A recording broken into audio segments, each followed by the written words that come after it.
श्री शिवाय नमस्तुभ्यम दोस्तों। आप सभी लोग जानते हैं कि इस बार गणेश चतुर्थी 27 अगस्त 2025 के दिन है। और दोस्तों ये जो गणेश चतुर्थी होती है इस साल की सबसे बड़ी चतुर्थी मानी जाती है। और इस गणेश चतुर्थी के दिन अगर आप लोग भी 9 शमी पत्र वाला पंडित जी द्वारा बताया गया उपाय कर लेते हैं तो आपके जीवन में कोई ऐसी मनोकामना नहीं रहेगी जो कि पूर्ण ना हो। क्योंकि जब गणेश जी हमारे घर में आते हैं, गणेश जी की स्थापना जब हमारे घर में होती है तो वो हमारे सारे दुख और संकटों को हर लेते हैं। उसी तरीके से अगर आप लोग गणेश चतुर्थी के दिन, साल की सबसे बड़ी चतुर्थी के दिन, इस 9 शमी पत्र वाले उपाय को अगर कर लेते हैं ना तो इससे आपके जीवन की सारी दुख और परेशानियां भी दूर हो जाएंगी और आपकी जो मनोकामना होगी वो भी यहाँ पर पूर्ण ज़रूर हो जाएगी। तो आइए जानते हैं कि इस बार गणेश चतुर्थी कब है और इसके बाद में आपको उपाय कैसे करना है और कब करना है और किसको करना है। तो हमने आपको बताया कि इस बार गणेश चतुर्थी 27 अगस्त 2025 बुधवार के दिन है और आपको ये जो उपाय है ये विशेष रूप से जो है मतलब 2 समय पर आप इस उपाय को कर सकते हैं। मुख्य रूप से शाम के समय प्रदोष काल में आपको ये 9 शमी पत्र वाला उपाय करना है। अगर कोई चाहे तो सुबह के समय भी ये 9 शमी पत्र वाला उपाय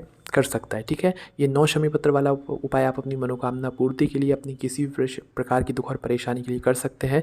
घर की माताएं बहनें, घर के बड़े पुरुष चाहो तो बच्चे भी ये वाला उपाय कर सकते हैं। ठीक है, इस उपाय में आपको चाहिए गणेश चतुर्थी के दिन 9 शमी पत्र। कितने?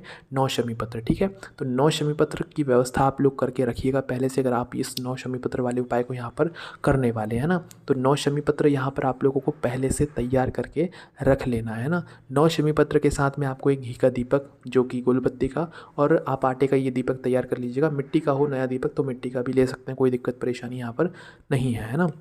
तो यहाँ पर आपको सबसे पहले लेना है 9 शमी पत्र, उसके बाद में एक घी का दीपक तैयार करके आपको पहुँच जाना है शिव जी के मंदिर में। ये उपाय शिव जी के मंदिर में जाकर होगा, इस बात का थोड़ा सा ध्यान रखिएगा। और होगा कहाँ पर, मतलब किस दिन? गणेश चतुर्थी के दिन ही होगा, इसके अलावा और कभी नहीं होगा। और साल की सबसे बड़ी गणेश चतुर्थी के दिन ही ये उपाय किया जाता है मुख्य रूप से, है ना।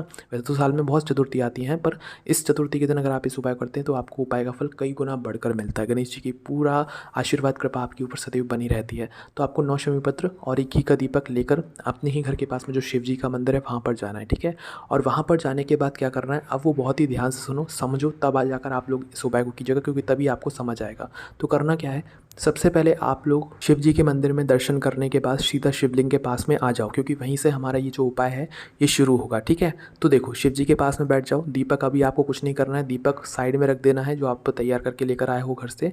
और अब आपको जो है गणेश जी के पास में, मतलब शिवलिंग के पास में यहाँ पर बैठ जाना है। अब उपाय को शुरू करने से पहले सबसे पहले आपको गणेश जी का जो स्थान रहता है शिवलिंग में वो पता होना चाहिए। मतलब शिवलिंग जो होती है, शिवलिंग के तरफ का जो सीधे हाथ का भाग रहता है, जलाधारी का जो सीधे हाथ का भाग रहता है, उस सीधे हाथ के भाग की तरफ गणेश जी का यहाँ पर एक स्थान रहता है। ठीक है, तो आपको उस गणेश जी वाले स्थान पर सबसे पहले शमी पत्र समर्पित करना है। पर रुको, ध्यान से सुनो कितने शमी पत्र समर्पित करना है। तो आप 9 शमी पत्र लेकर आए हो, 9 में से 5 शमी पत्र भी अलग निकाल लो, है ना। 5 शमी पत्र को अलग निकाल कर उन्हें एक साथ जमा लो। और एक साथ जमाने के बाद सबसे पहले गणेश जी वाला जो स्थान है शिवलिंग में, जलाधारी के ऊपर, जलाधारी के राइट हैंड साइड में, उस जगह पर गणेश जी वाले स्थान पर 5 शमी पत्र सबसे पहले आप समर्पित कर दो। ठीक है, 5 शमी पत्र आपने समर्पित किए। इसके बाद में अब आप अपने बचे हुए 4 शमी पत्र में से 3 शमी पत्र और निकाल लो। 3 शमी पत्र को भी निकाल कर एक साथ जमा कर अब ये 3 शमी पत्र आपको चढ़ाने हैं शिवलिंग के ऊपर।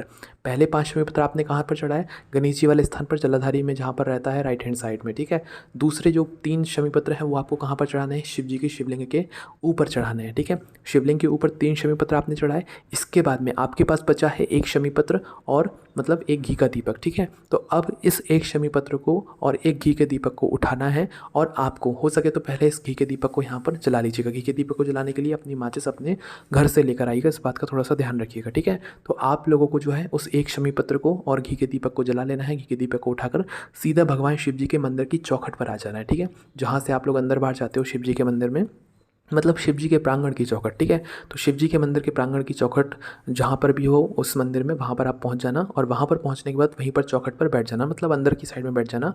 और जब आप लोग मंदिर के अंदर से खड़े होकर बाहर देखते हो तो भाई आपका जो लेफ्ट हैंड पड़े, आपका जो उल्टा हाथ पड़े, उस उल्टे हाथ की चौखट पर की साइड में बैठ जाना। और उस उल्टे हाथ की चौखट पर आप लोगों को सबसे पहले अपना एक शमी पत्र समर्पित करना है और अपनी मनोकामना बोलना है। ठीक है, और गणेश जी का मोर ध्वज, मयूर ध्वज गणेश जी का नाम लेते हुए आपको उस एक दीपक को जो कि आपने जलाया हुआ है, अपने घर से तैयार करके लेकर आए हैं, उसी एक शमी पत्र के पास में आप लोग अपनी मनोकामना को करते हुए रख देना। जिस भी मनोकामना के लिए, जिस भी दुख और परेशानी के लिए आप उपाय कर रहे हैं, यहाँ पर आपको अपनी वह मनोकामना बोलनी है। गणेश जी की चौखट पर लेफ्ट हैंड साइड में वो भी शमी पत्र को रखने के बाद और शमी पत्र के पास में दीपक रखने के बाद अपनी मनोकामना बोल देना। आपकी वो मनोकामना दोस्तों बहुत ही कम समय में पूरी हो जाएगी जो मनोकामना के लिए आपने इस वाले उपाय को यहाँ पर किया हुआ होगा। ठीक है, तो ये उपाय कोई भी कर सकता है, पर उपाय को सही तरीके से कीजिएगा, तभी आपको इस उपाय को यहाँ पर करने का फल मिलेगा। गणेश चतुर्थी पर जो है शमी पत्र का बहुत ही विशेष महत्व माना जाता है और गणेश चतुर्थी के 10 दिनों में भी गणेश जी को जो है मतलब शमी पत्र चढ़ाने का एक अलग ही यहाँ पर हमें महत्व मिलता है। तो इसलिए